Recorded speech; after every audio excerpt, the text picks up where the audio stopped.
Bonjour à toutes et à tous, aujourd'hui la première nouvelle courte vidéo, il y a trop d'adjectifs dans cette phrase, sur le démontage et le remontage d'un Colt 1911, ce que je vais mettre dans le titre parce que j'ai pas d'inventé.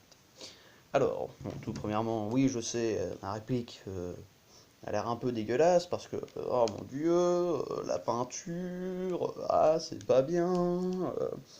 Alors je tiens à rappeler qu'un mec, un gros con, a essayé de me la peindre en rose, donc bon. Pire dans la vie. Alors, tout d'abord, ce que vous allez faire, c'est que vous allez enlever le chargeur de votre Colt, si vous en avez, si vous avez le même. C'est un Cagiworks, hein, donc c'est de la merde, c'est 66 euros, enfin, de la merde. Non, parce qu'il tient bien quand même. Si vous n'êtes pas complètement con, du coup, vous enlevez le chargeur. Vous tirez la culasse,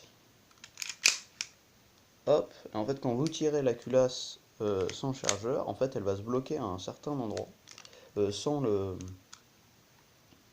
genre de cran d'arrêt, je sais pas comment ça s'appelle, c'est pour ça que je vois. Donc voilà. Il faut que justement ce cran d'arrêt, il faut l'enlever. Alors j'arrive pas du tout avec mes doigts, parce que j'ai des paluches putain de grandes. Donc du coup, vous tirez un peu. Vous prenez par exemple un stylo, ou un ami qui a des doigts plus fins, et vous appuyez, et bon après, voilà. Donc une fois cette petite pièce enlevée, ici, là, tu l'as vu? Ouais, ouais, tu la vois? Ouais. Voilà. Tu as réussi la première étape, bien joué. Tu vas pouvoir y poser à côté. Ensuite, il faut tirer la culasse. Alors, tu vas faire là devant la caméra, ce sera plus simple.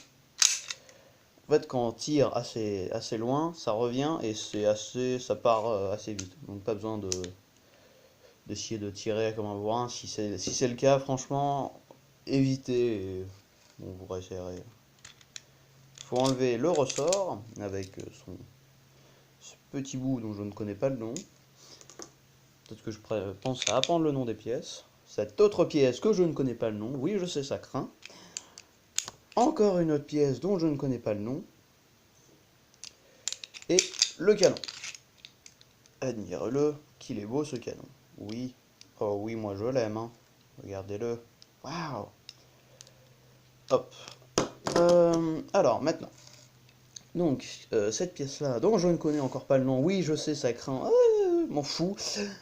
Alors, il y a une pièce ici, je crois qu'avec l'ombre, on ne pourra pas y voir. Ah si, regardez là, ah, regardez, elle se cache. En gros, cette vis-là et cette vis qu'il y a en haut, donc pour la mire, si vous les démontez, en fait, ça va faire tomber cette partie. Je n'ai pas envie d'y faire parce que, premièrement, je n'ai pas le matos.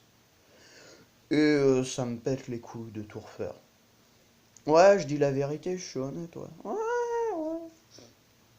Bon, donc du coup, c'est une pièce qui est assez importante. Et surtout qu'il y a un ressort dans cette pièce. En fait, si le ressort part,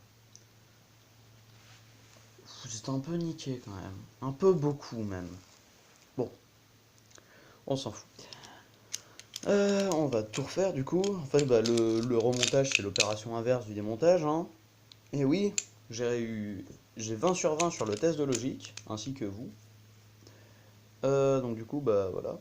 Il faut remettre toutes les pièces, hein. Il n'y a pas de truc spécial à faire. Ah si, le canon.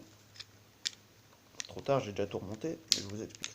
En fait, le canon ici, là, celui que je suis en train de faire sortir, là, tu le vois, oui, tu le vois, tu le vois. En fait, quand vous rentrez le canon donc, dans la pièce ici, là, enfin dans la culasse de base, en fait, cette pièce peut parfois bloquer. Il faut éviter de pousser comme un con, puisque ça m'est déjà arrivé et la pièce a commencé à péter. Ne voulant pas racheter cette pièce parce que je ne sais pas du tout, ça se trouve, et j'ai la flemme d'en acheter une nouvelle, et de me faire arnaquer par un genre de gitan qui va me vendre ses pièces à je sais pas combien d'euros, j'ai décidé de tout enlever. Donc du coup, vous ferez pareil. Et vous réessayerez, vous inquiétez pas, ça reste souvent de marcher. Donc maintenant, il faut rentrer la culasse ici. Alors, ici, donc la petite pièce qui est ici, là, vous voyez, celle avec que je suis en train de rentrer là. Euh, il faut éviter de pousser parce que ça peut la péter, c'est une pièce vachement importante. Bon, les démontages, remontages, mais aussi pour le blowback. Du coup, ce que vous faites, c'est que vous appuyez, vous laissez un peu passer, à la moitié, voire plus, et après vous continuez à faire tout avancer.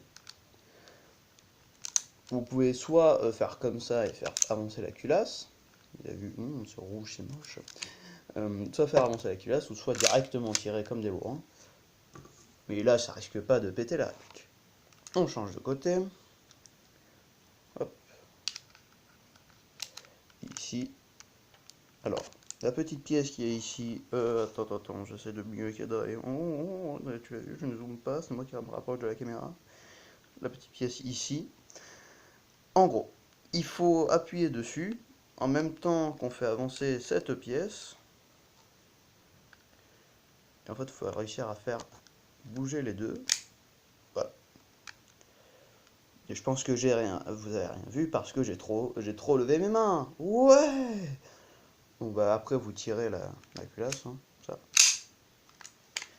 Et voilà. Vous mettez le chargeur. Enfin le chargeur c'est pas obligatoire, mais moi de toute façon c'est un chargeur complètement pété. Donc vous appuyez sur la culasse.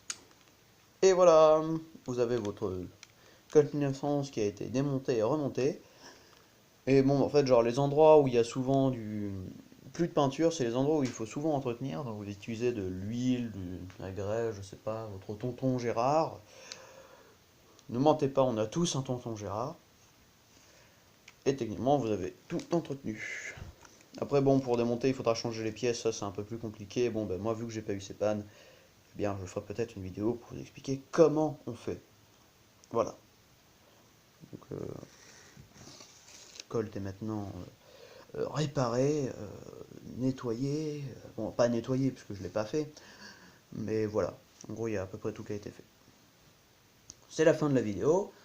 Vous pouvez vous abonner, mais bon, je pense que ça va pas être super pratique parce qu'il n'y a presque pas de chaîne dessus. Voilà, c'est à peu près tout. Bonne journée si tu regardes ça la journée et bonne soirée si tu regardes ça le soir. Ciao.